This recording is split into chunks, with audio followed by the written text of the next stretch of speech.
Welcome to the ABQ Accent, where catalysts, innovators, and risk takers share what their accent is on their work. Like a spoken accent, we all have an inflection or emphasis on where we put our energy.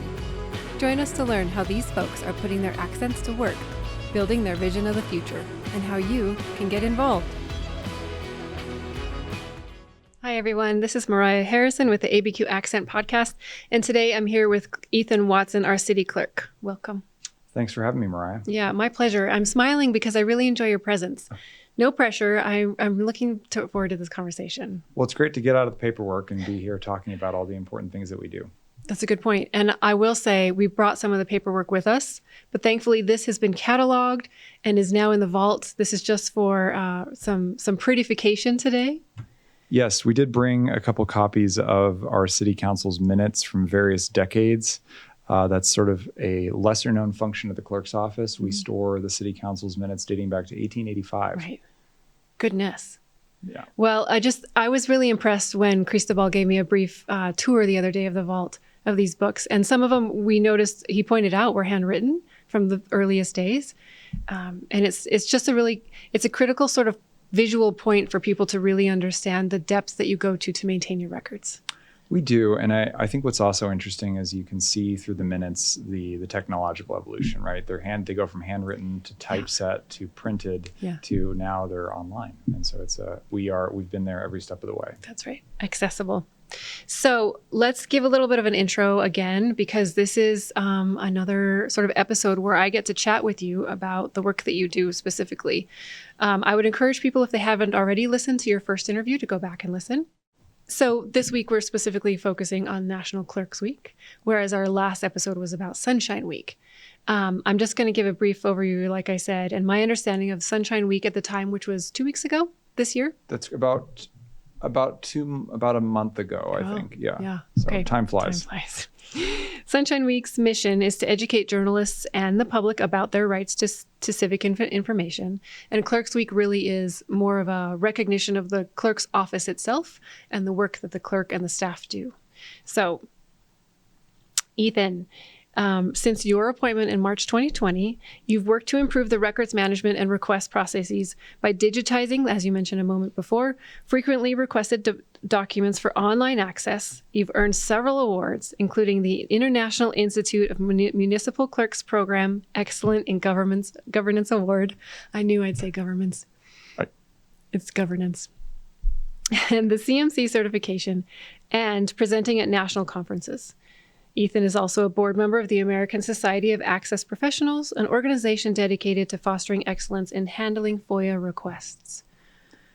We are very busy in the clerk's office. And I think one thing that I like about Clerks Week is it does give us a chance to highlight all the different work that our office does. So we have, in Sunshine Week, we're really talking about public records. That is one division that exists in my office. We also have a records management division, which stores the city archives and stores records for all, like these, for all the city departments. We also have a hearing division that hears appeals under various city ordinances. We do have an elections program every other year, which, in the off years isn't very busy. But and then we have, ethics, lobbying. These are all programs that, have ongoing responsibilities. Yeah. And I'm sure I'm forgetting something, but those are kind of the big areas. Yeah, we'll get to it. We've got a couple of things. And I appreciate you giving the highlights, because something you pointed out when we spoke earlier is that the clerk's office is often the very first touch point for residents across the city with government. It is. And, I think we're one of the oldest city departments and one of the oldest nationwide and locally, because that is, the clerk's office has always been the first place that people go when they need information. Yeah. And so we really work hard to continue that tradition. Mm-hmm. Well, talk to me a little bit about what your office as a whole might be doing in the work of highlighting Clerks Week. So we like to really just do a little bit of promotion of different things that each of the different divisions are doing. Mm-hmm. So we have a lot of social media planned. We have an internal staff recognition planned. Yeah. And we really like to just get out there and tell the public what we're doing because some of our divisions don't get as much coverage of in their work, even though a lot of it is incredibly important in managing the city's information and records. Good point. What are the socials we should follow? So we do have a LinkedIn page now. It's the I think it's at Albuquerque City Clerk. But if you look us up on LinkedIn, we are there. Yeah. And we'll be posting just information about our different divisions, some facts about what we do. And so, yeah, it should be very interesting. I have a LinkedIn page primarily so that I can learn about other organizations. So I appreciate that access too. One of the things we talked about in our last episode as well that we want to follow up more specifically on today is the latest IPRA report. You guys released this in February of this year. Talk to me about the timeline that we're looking at for the new freedom. What is it? I was going to do this definition for myself. For people who aren't totally clued into everything that IPRA is, it's the inspection of public records. And this is anybody who wants information about what's going on in the city, a particular department or a particular incident maybe. What is the new report's maybe highlights and time frame? Sure. So we try to publish a report every quarter about our work in our public records division, because that is between that and our hearing division, those are kind of the divisions that have the two most direct engagement with citizens. They're very different, but and so what we've seen so the most recent report we released was for the Q1 of FY26, which was basically the period from July through September of last year. And what we've seen is really startling. The volume of requests that we've seen to the Albuquerque Police Department in particular has increased by, I think, around 70%. Yep. And it's a new trend. I mean, IPRA requests to the city have been increasing for several years now, but what we're seeing now is huge amounts of requests being driven by out-of-state requester groups, and they appear to largely be tied to out-of-state YouTube channels. And I think it's having a significant impact on local requesters, and I think that's what I think is important to talk about really is, is this what this law was intended for? Because, it was drafted almost 25, 30 years ago, and it's just being used in a very different way now than I think people anticipated. Can describe a little bit about what the process is and what we're seeing for the YouTube end pieces? So under our public records law, essentially anyone in the entire planet can submit a request to us for records, and we have to process it. I mean, if they've paid any required fees and they comply with the name and address requirement, we will work on that request. And we are just getting a huge number of requests from out-of-state users for police lapel camera. And as we've drilled more into this, it does appear that large amounts of these requests are coming from entities that manage these YouTube channels. There's a lot of these channels online out of state that put up short clips of police interactions and have monetized those interactions with ads. And so they're making a lot of revenue off of this. Right. And the hard part for us is we spend a ton of time on these requests. I mean, we spend, thousands of hours and dollars in staff time redacting these videos. And so it is a cost that the public is bearing, not only in terms of what their public dollars are being spent on, but also in terms of the time impact on their requests. Because when anyone submits a request, you're essentially getting in line. Yeah. And so right now, I mean, every other person in that line is from out of state.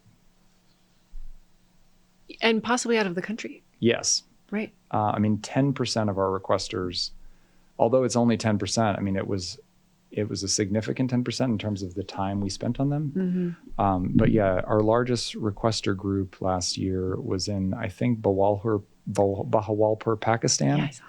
And we don't really know what's going on. I have seen some videos online where various YouTubers are advocating for hiring people in third countries to submit requests to police agencies in the United States. Interesting. Entirely new trend and development, but we think, and it's possible that's what's happening. I really don't know. Yeah.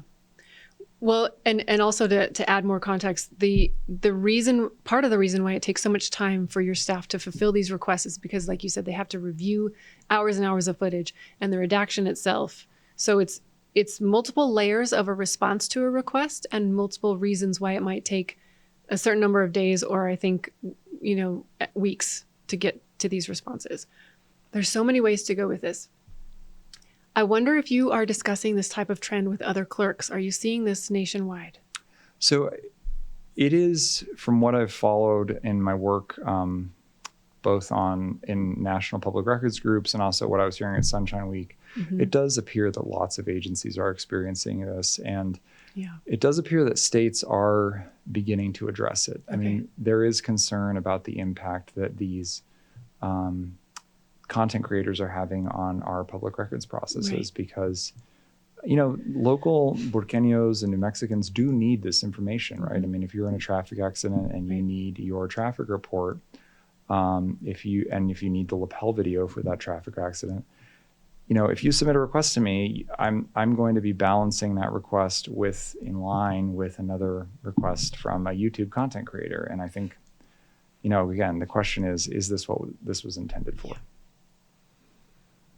There's a number here that you mentioned earlier that in calendar year 2025, the office received over 19,000 requests for maybe a variation of things.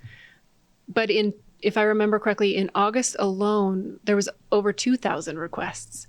And based on some of the trajectory I'm seeing here, and like you're saying, at least maybe close to 70% of that was related to APD. And those requests you said were an increase. Well, that was the increase, was 70% of an increase request related to APD over the year. The bulk of our requests have always been to APD, but so that's with that in some level, this is normal. At the same time, what's not normal is all of a sudden this massive request to APD. I mean, we are experienced with police records, but then it is an increase for the class of records that's the most time consuming to process. Right. And so we do have a lot of staff devoted to APD records.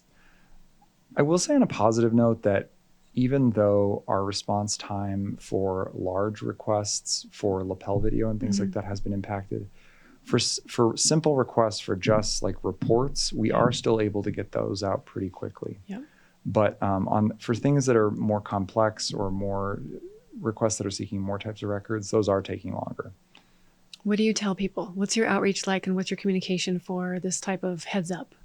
So we have really tried to convey to the public how this is impacting our work, because I think the strange thing about submitting a public records request is that because a lot of it occurs over email, you don't necessarily perceive the other work that's occurring within an agency when you do that. So for example, when you go into a motor vehicle office to renew your driver's license, you see the other people in line, and that sort of impacts your perception of how long you are going to be waiting. That doesn't really happen when people submit a request to us. And so I've been attempting to convey that in our response letters. And, but it's challenging because, my office functions in a virtual world.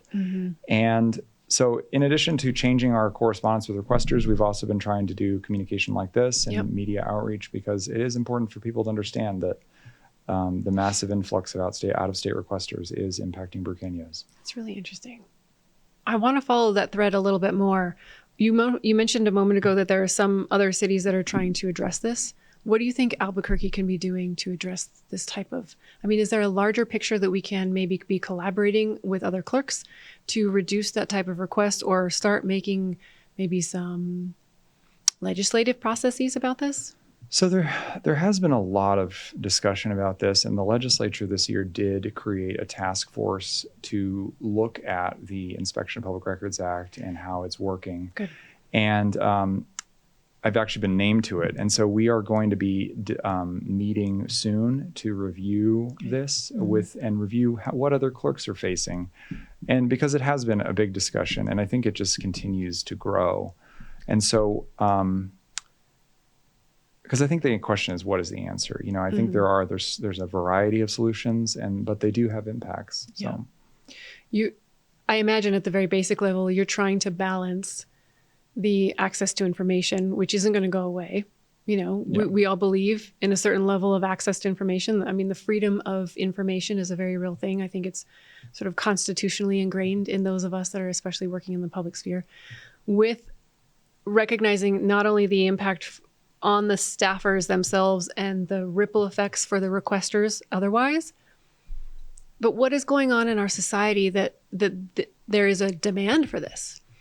What is happening in the larger sort of shock value? It's not news, but somebody's benefiting from some piece of the psyche that is following these YouTube pages. I don't want to get too deep into that, but I want to recognize that you play a role maybe in understanding a deeper consciousness of what's going on in the public record sphere.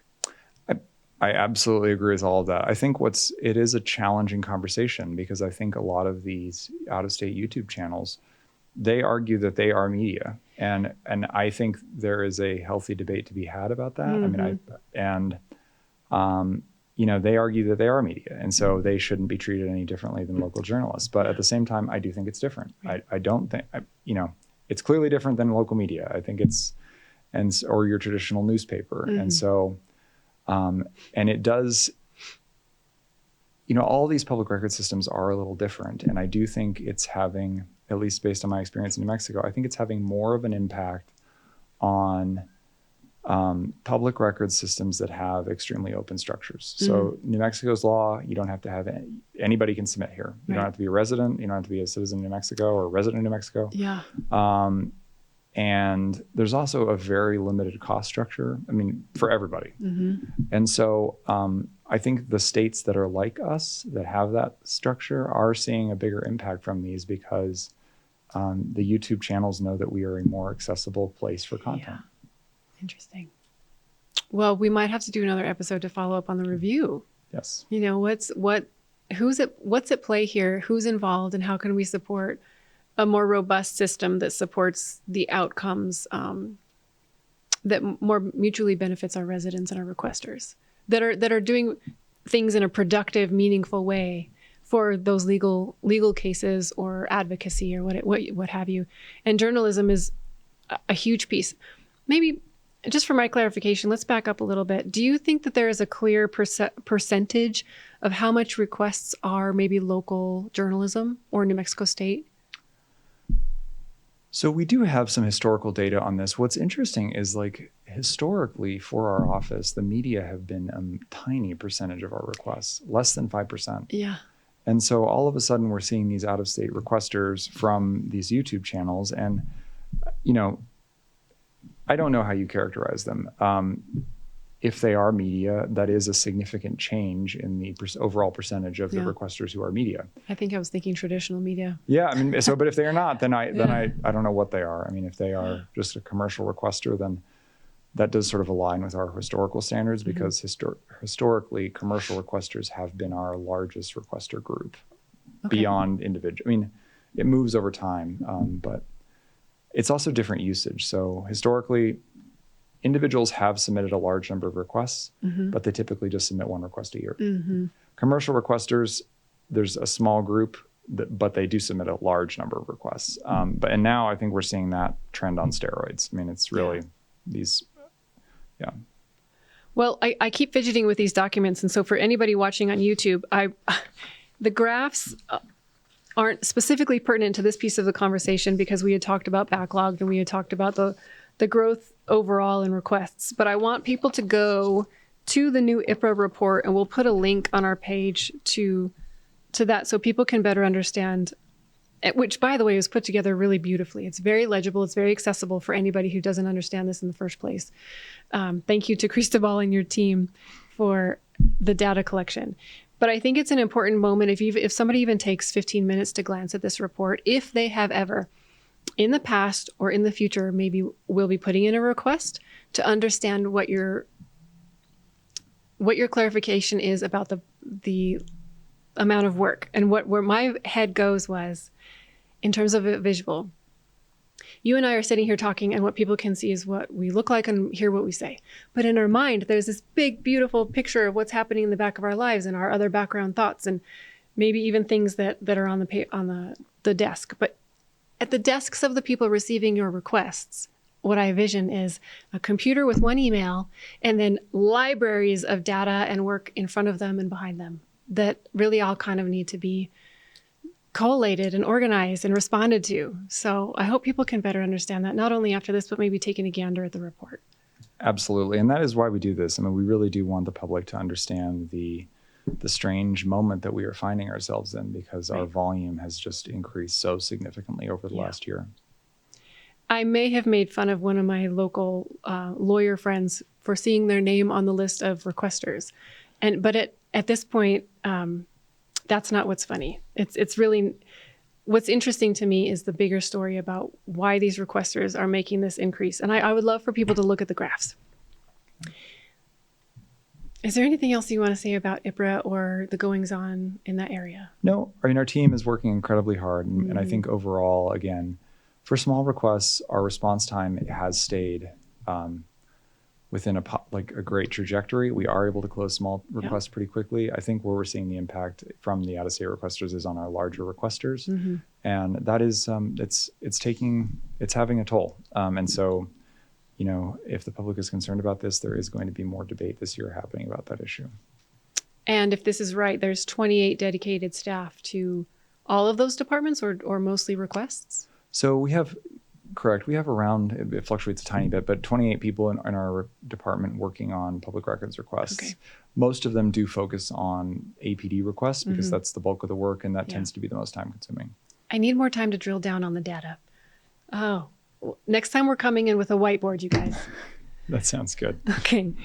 I appreciate you for taking some time to walk me through some of the impacts, essentially. In regards to the larger picture of Clerks Week and Clerk's office, we had talked about how the hearings office is able to respond to some things via folks taking advantage of the community service opportunity for their traffic camera stuff. I really want to say that is, at least I'll bring to the level that this is a collaboration between city departments to be able to offer this to the public. More people should know about it. If they want to volunteer in some way, they can connect with the city to take care of those citations. Absolutely. And so I think this is another important area where we have an important touch point with citizens. I mean, so our office does hear appeals for the city's automated speed enforcement program, the speed cameras. And what I think a lot of people don't know, and again need to know, is that if you do get a speed camera ticket, you can, in lieu of payment, do community service. And it's great because it helps the city. It's a great opportunity to help a department out. And I think there's a huge number of opportunities that you can volunteer for. Right. And so it's a really wonderful thing that we work on with, again, as you said, a collaboration, because it's our department, it's the municipal affairs department, and it's the police department as well. And so all of us work together to not only get these volunteers in the door, but also assign them out to places where they can help the city out. Yeah. I love to see that. The number that you guys gave me is that since the program began in 2022, to say, are we seriously still in the 2020s? Was almost 7,000 people, or 7,000 citations had been cleared because of public service. That's right. And so a lot of those, and I think, for each citation that someone resolves through community service is about 4 hours of volunteer time. Right, so that's what, 18 or 20,000 hours of community service hours that has all gone to the benefit of the residents of Albuquerque, which is fantastic. I appreciate you putting that into perspective also. You know what a big fan I am of that public service. Absolutely. Across city departments. And we will post that link up also. Great. So people know that they can take advantage of that. Multiple city departments to choose from. 2 more things I want to get into before our time is over.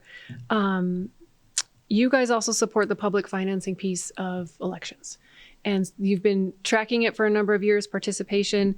If I'm reading this right, the total number of distributions for public financing in elections in 2025 was $1.4 million.